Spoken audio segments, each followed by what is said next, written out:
Want to listen to some tunes? Approaching the eccentric phase a little bit differently than you're more than likely doing now on deadlifts is the easiest way to increase performance on them. This technique that I want y'all to consider is what I call the guided eccentric.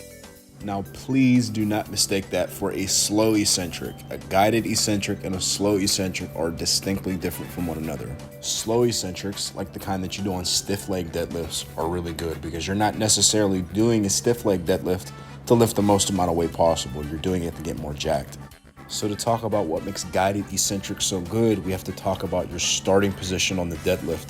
You take so much time to get into a good starting position, and when you don't control your eccentric at all, you don't guide it, you're losing that. You have a good first rep, and then all your subsequent reps, you're pulling from a different starting position, which is invariably gonna make you lose more energy.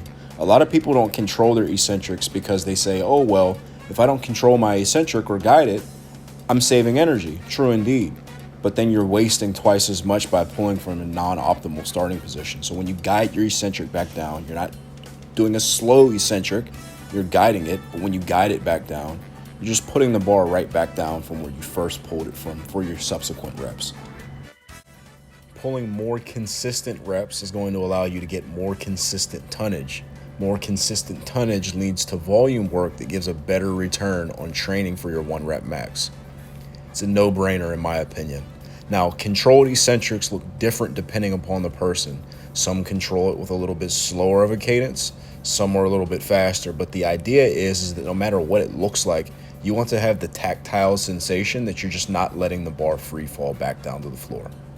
Try it out. Y'all be easy.